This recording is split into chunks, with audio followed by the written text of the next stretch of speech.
1, 2, 3, 2, 1. Kennt ihr das auch? Ihr lauft in einen Irish Pub, bestellt bei der Barkeeperin ein Guinness, a beauty of a pint, und müsst dann mit ansehen, wie der Barkeeperin den Zapfhals des Guinness beim Pur berühren lässt. Oder noch schlimmer, ihr seht, dass der Barkeeper nicht weiß, wie man ein Guinness zieht und das dann einfach einmal straight ins Glas wirft.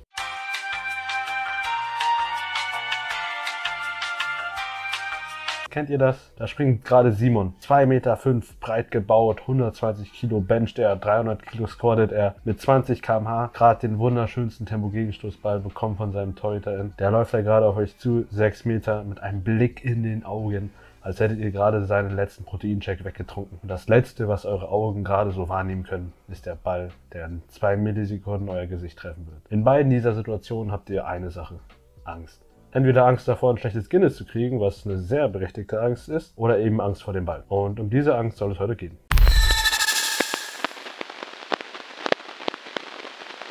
Für uns TWs ist es erstmal wichtig zu wissen, wovor wir Angst haben, um an dieser Angst dann eben am effektivsten arbeiten zu können. Angst hat ein paar Gesichter. Angst kann sein einfach das Allgemeine, von dem wir Angst haben, oder eben die Phobie, die von TherapeutInnen diagnostizierbar ist. Dann gibt es noch die Ängste, die Masken tragen, zum Beispiel sich als Schutzmechanismus äußern, wenn Menschen sich überaus isolieren, aus der Angst eben vor tiefergreifenden Verletzungen. Aus der Angst vor tiefergreifenden Beziehungen, welche dann wiederum sie verletzen könnten. Was sich aber allgemein oft über Angst sagen lässt, ist, dass wir meistens Angst vor Sachen haben, wo wir davon ausgehen, dass wenn diese Sachen eintreten oder uns diese Sachen erfahren, wir Schmerzen erleiden werden. Was für uns heute wichtig wäre herauszufinden ist, wovor unsere TWs überhaupt Angst haben. Haben sie Angst vor dem Schmerz des Balles oder dem Schmerz des Tores? Ich persönlich lasse mich lieber 3-mal pro Spiel ins Gesicht werfen, kommt auch ein bisschen die Kinky-Seite raus, wenn ich dafür 3 Tore verhindern kann, weil mir Tore mehr wehtun, also als Allgemeinkonzept wehtun, als Bälle ins Gesicht.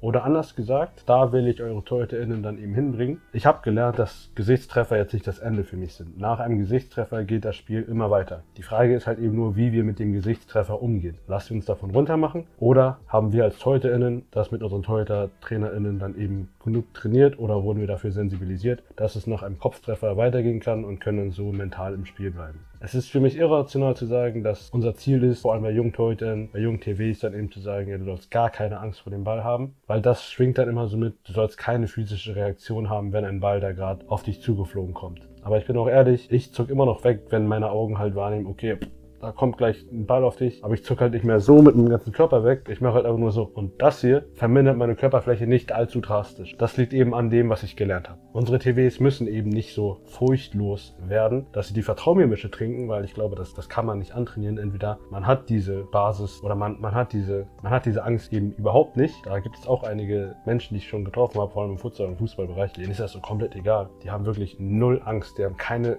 da zuckt gar nichts. Die sind in einer Blockbewegung, die sehen, okay, der Ball wird mich jetzt gleich treffen, das wird richtig wehtun, die zucken nicht weg. Die Übungen und auch Gedanken oder einfach Denkansätze, die ich euch heute mitgeben möchte für eure TorhüterInnen und für eure Torhüter im Training, basieren grundlegend auf der Idee der Konfrontationstherapie. Na klar, das ist jetzt keine Therapie, ich bin mit Abstand kein ausgebildeter Therapeutin. Und wenn eure TWs wirklich eine ausgeprägte Phobie vor Bällen haben, solltet ihr einerseits mit denen darüber offen sprechen können und andererseits sollten sie dann auch sich professionelle Hilfe suchen und sich vielleicht überlegen, ob die Torwartposition die richtige für sie ist. Weil es ist auch keine Schande, wenn man nicht Torwart ist, wenn man eben so panische Angst oder wirklich eine Phobie davor hat, irgendwie abgeworfen, getroffen zu werden, ist ja vollkommen okay. Ist ja nichts, was wir uns aussuchen. Da würde ich auch gerne nochmal sensibilisieren. Wenn ihr einfach merkt, okay, nach jedem Körpertreffer, der jetzt irgendwie nicht perfekt auf der Hand ist, dass da eure TorhüterInnen immer zusammenbrechen und dann nicht mehr ins Tor gehen wollen, dann vielleicht mal offen mit denen reden. Sie können natürlich immer noch weiterspielen, aber vielleicht auch die Option anbieten, dass es andere Sportarten gibt, die vielleicht eine ähnliche Funktion haben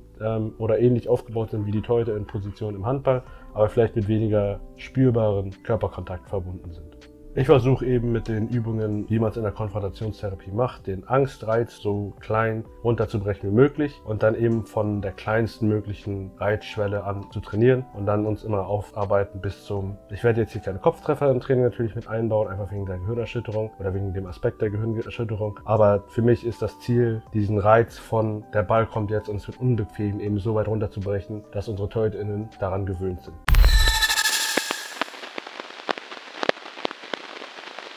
Ich arbeite hier mit den Übungen fast ausschließlich mit einem Countdown. Ausschließlich. Es wird immer so sein, dass bei jeder Übung, und den Übungen gebe ich immer sehr lustige Namen, außer eben bei den Ballgewöhnungsübungen, die TWs immer erst die Augen geschlossen haben und dann im zweiten Teil der Übung immer öffnen. Ihr macht aber bei jeder Variation, also mit Augen auf oder mit Augen geschlossen, anfangs einen Countdown. Dieser Countdown kann regulär oder irregulär ausgeführt werden. Und regulär bezieht sich darauf, dass ihr euren Counter macht, sagen wir jetzt mal 3, 2, 1, den benutze ich gerne. Und dann werft ihr auch bei 3, 2, 1, Wurf.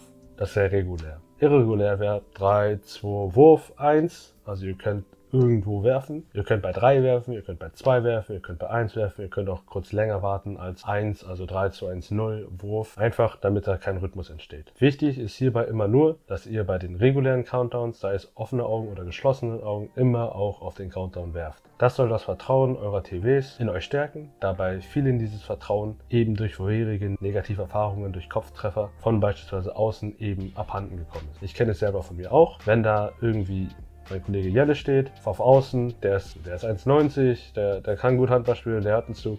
Mit dem habe ich schon länger gespielt und wenn ich eben sehe, dass er von außen jetzt irgendwie anläuft, auch wenn er Halbspieler ist und jetzt voll durchzieht, würde ich deutlich weniger Angst haben, weniger wegzucken, wenn ich irgendwie wahrnehme, okay, der könnte jetzt körpernah kommen, da ich ihm eben vertraue, dass er mich nicht absichtlich abwirft, sondern eigentlich immer irgendwie die lange Ecke oben, den Winkel irgendwie anvisiert. Und wenn er mich dann eben trifft, dann weiß ich auch, okay, das ist jetzt nicht so schlimm, weil es war nicht seine Intention. Und ich vertraue darauf, dass er halt so einen guten Wurf hat, dass eigentlich 9 von 10 nicht immer in den Körper näher kommen, außer ich gehe halt aktiv zum Ball. Wenn da jetzt aber so ein Otto steht, Alter, der in seinem Leben noch nicht Handball geworfen hat, aber irgendwie mit 150 km/h von 6 Metern das Ding da raufzimmert, würde ich mich eher wegdrehen bzw. wegzucken, da ich bei Otto bei Gott nicht weiß, wo der Mann hinwerfen will und er weiß es wahrscheinlich selber auch nicht. Das ist eben diese Sache mit dem Vertrauen. Wenn da mein Kollege wirft, auch wenn er hart wirft, ich vertraue ihm, okay, er will mir nicht ins Gesicht werfen und ich weiß auch, dass er das nicht will und es muss schon ein Körperfehler oder einfach ein Ausführungsfehler sein. Bei Otto vertraue ich dem Mann nicht, einfach weil einerseits, ich weiß nicht, okay, niemand will eigentlich jemanden ins Gesicht werfen, aber ich weiß halt bei ihm, er kann seinen Wurf sehr wahrscheinlich nicht kontrollieren. Und dann ist es natürlich deutlich wahrscheinlicher, dass er irgendwie körpernah oder in meinem Gesicht eben kommt. Deswegen vertraue ich Otto tendenziell weniger. Mit dem regulären Countdown können die TWs eben diese Frage nach dem Vertrauen beiseite stellen und sich dann komplett auf den Reiz des Ballkontaktes fokussieren. Im zweiten Teil der Übung brecht ihr eben dieses Vertrauen. Sprecht es aber vorher immer ab, kommuniziert das sehr klar, dass ihr eben diese regulären und irregulären Counters macht. Erklärt die Übungen von Grund auf, weil wenn ihr das ganz offen und trocken erklärt, ist das eben wie wenn man einen Witz erklärt. Der Witz ist dann irgendwie nicht mehr lustig. Genauso ist es dann hoffentlich mit dem Ballreiz. Sie wissen, was passiert, dann tut es etwas weniger weh. Und vor allem, wenn ihr erklärt, was gleich passiert, müssen sie, wie gesagt, sich nicht oder vertrauen eure SpielerInnen euch tendenziell mehr, als wenn ihr sie dann mit den irregulären Countern überrascht, weil es einfach eine Situation ist, auf die sich dann mental darauf vorbereiten können. Wir machen das mit dem irregulären Countdown, damit der Reiz eben ungeplant kommt. Wie im Spiel können wir mit dem Kopftreffer nicht rechnen. Und das versuchen wir hier eben in einer ultra abgeschwächten Form nachzustellen. Plus, es tut meiner Erfahrung nach tendenziell weniger weh, wenn ich mit dem irregulären Countdown abgeworfen werde. Kommt natürlich dran, wie hart ihr werft. Wenn ihr damit 100 km/h raufzimmert, was ich euch nicht empfehlen würde, tut das natürlich immer noch weh. Das ist wie mit ins kalte Wasser geworfen werden. Ich persönlich würde lieber einfach Augen zu, also wenn ich weiß, dass ich da das Wasser treffe, Augen zu, 2 Schritte annehmen und rein, anstatt mich da so langsam vorzuarbeiten.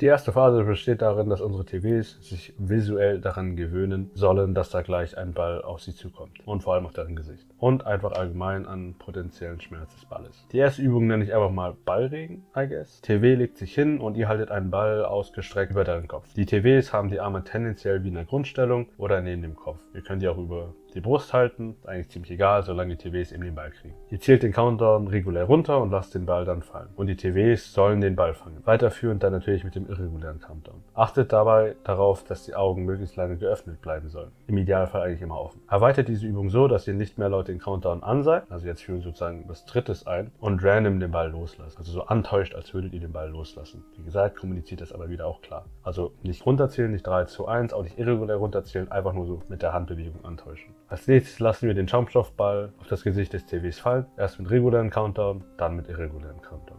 Nehmt bitte wirklich einen Schaumstoffball, alles andere tut ein bisschen zu sehr weh. Und wenn eure TWs davor schon zu viel Angst haben, was vollkommen okay wäre, dann stupst sie einfach am Kopf an. Lasst den Ball nicht runterfallen, stupst sie einfach am Kopf an, wie ich gleich im nächsten Schritt auch im Stehen machen werde. Aber lasst eure TWs also einfach dahin legen, stupst sie mit dem Ball an nach dem Countdown, nach nach dem irregulären Countdown und dann fragt ihr, ob ihr auch den Ball von oben runterfallen lassen dürft auf deren Kopf. Da könnt ihr natürlich die Augen aufhalten. Wenn jetzt aber der Ball irgendwie hier so hinkommt, dann ist ja ganz normal, dass die Augen dazugehen. Da könnt ihr auch nichts dagegen machen, ist sogar ein guter Schutzmechanismus, damit das Auge dann nicht komplett getroffen wird. Aber wenn jetzt zum Beispiel der Ball hier hinkommt und es eigentlich klar ist, Augen werden nicht getroffen, versucht da zu sensibilisieren, Augen so lange aufhalten wie möglich.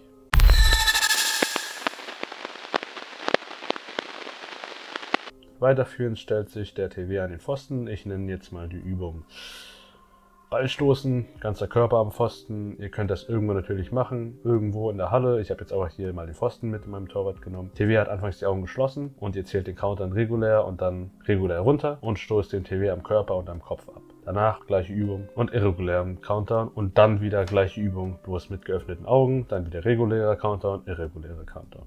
Eigentlich ziemlich simpel, die Übung wird immer in diesen 2 Phasen ausgeführt, mit Augen offen oder geschlossen und immer erst regulären Countdown, irregulären Countdown. Wieder anfangs mit geschlossenen Augen und regulären Countdown führt ihr den Balldatscher aus. Jetzt zählen wir wieder erst runter und werfen dem TV sehr sachte mit dem Schaumstoffball eben ab. Und klar, im zweiten Teil wieder mit geöffneten Augen. Variiert hier mit der Wurfhärte. Ich würde nie so auf den Kopf durchziehen. Immer nur so eine Ellenbogenstreckung, dass da eben schon Kontakt ist. Aber jetzt bitte ordentlich durchziehen, weil es einfach nur daran geht, dass die TVs einerseits den Kontakt fühlen, aktiv darauf eingehen und versuchen eben nicht wegzuzucken.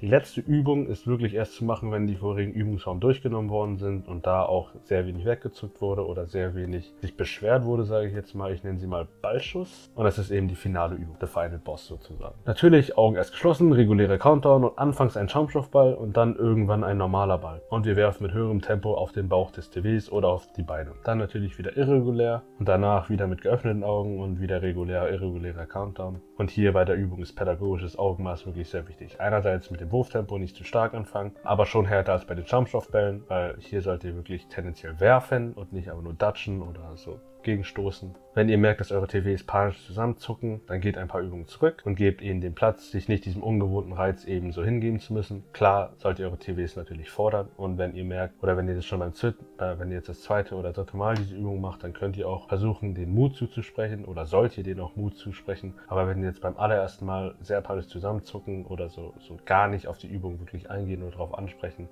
dann ist es vollkommen okay, ein paar Übungen zurückzurudern.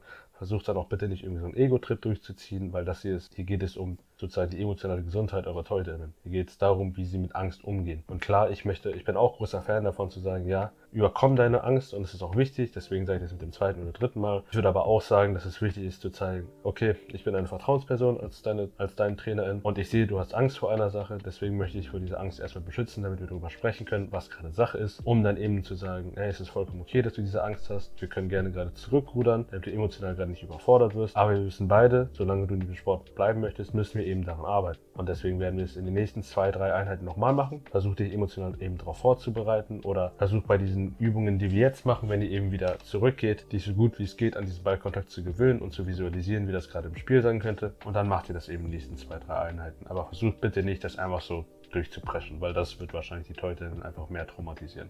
Weil ihr als TorwarttrainerInnen, sehr häufig ist das so, dass ihr der Safe Space für die TorhüterInnen seid und eben der Safe Space, wo die TorhüterInnen wissen, dass ihr sie nicht Reizen aussetzt, wo sie eben überfordert sein würden.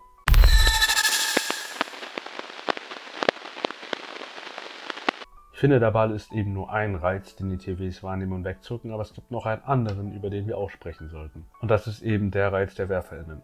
Wir haben uns jetzt gerade angeschaut, wie wir den Angstreiz vom Ball wegkonditionieren können und jetzt eben möchten wir uns die WerferInnen anschauen oder diesen Angstreiz eben wegtrainieren oder minimieren. Diesmal heißt die Übung Xerox. Shoutout an alle meine Bowtrack-Fans. TV stellt sich wieder an den Pfosten und ein WerferIn läuft von 6 Metern oder 9 Metern tendenziell eben nah an, rennt auf den TV zu mit einem Sprungwurf und tut so, als würde er den TV gleich richtig einmal in die Fresse werfen. Es wird in dieser Variation nicht geworfen. Klar, irgendwie sollte sein, dass es hier keinen Countdown und auch nicht geschlossene Augen gibt, weil er gibt irgendwie sonst nicht viel Sinn. Sagt euren WerferInnen wirklich so einschüchternd wie möglich aussehen und variiert natürlich auch die Nähe, wenn eure TorhüterInnen dann doch schon bei 6 Metern ein bisschen zusammenzucken. Lasst eure WerferInnen bei 9 Metern starten, 3 Schritte machen und einen Sprungwurf und dann eben so tun, als würden sie werfen, aber bitte nicht werfen, erst einmal. In der zweiten Variation wird dann geworfen, aber auch nicht 100% und auch nur am Bauch oder eben an den Beinen. Es reicht auch schon, wenn die Wurfarmbewegung einfach vollends ausgeführt wird und vielleicht auch gar nicht auf den Torwart geworfen wird oder auf die Torhüterin, je nachdem, wie stark euer TV dann wegzuckt oder noch den Angstreiz verspürt, reicht es auch einfach nur, wenn die Werferin dann eben so einen leichten lupfenden Ball auf den TV wirft, wenn man das so nennt. Und ihr könnt das eben mit einem Schaumstoffball machen oder mit einem richtigen Ball. Mit einem Schaumstoffball kann natürlich dann härter geworfen werden, wie immer, aber mit einem härteren Ball dann doch schon eher aufpassen.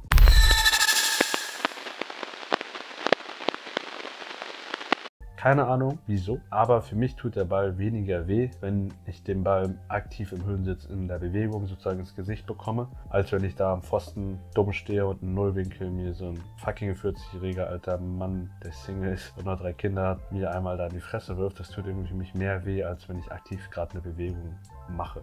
Deshalb diese Übungen, wo die TWs eben wissen, dass sie mit dem Move, mit der Technik, die sie gleich machen, sich aktiv in die Schusslinie werfen, aber eben dann auf den Schmerz vorbereitet sind. Das ist tendenziell nur für furchtlose TWs eben empfohlen. Also TWs, die die ganzen vorherigen Übungen eigentlich so mit links schaffen. Für die TWs, die die vorherigen Übungen sehr einfach schaffen. Aber jetzt sagen wir mal A-Jugend-Oberligistin abgeworfen und zeigt seitdem so leichte Angstreaktionen bei Außenwürfen. Könnt ihr natürlich die Übungen davor machen oder eben solche Übungen wie hier gezeigt, die einfach dann nochmal den Angstreiz etwas hervorheben und bei diesen Übungen dann eben den TWs zeigen, ey, ist okay, wenn ihr getroffen werdet, ihr müsst aber eben weitermachen. Weil das ist eben sehr gut bei diesen Attack That Shit Übungen, es sind immer eigentlich Serien. Also Wurfserien, wo immer hintereinander kontinuierlich was passiert.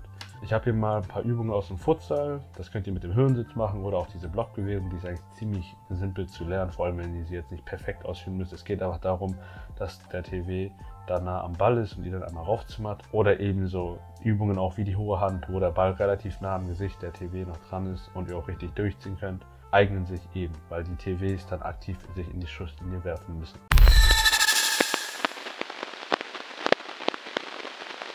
Danke fürs Schauen, liked und teilt das Video sehr gerne, es hilft mit dem Algorithmus enorm. Abonniert den Kanal für mehr Content, bald mache ich hoffentlich den Höhensitz etwas ausführlicher und ich hoffe, ich konnte euch und euren TWs mit den Übungen helfen. Da ich eben auch beim Angstthema das Gefühl habe, da können wir als TWs und vor allem als TW-TrainerInnen mehr machen, als einfach sagen, irgendwann gewöhnst du dich dran.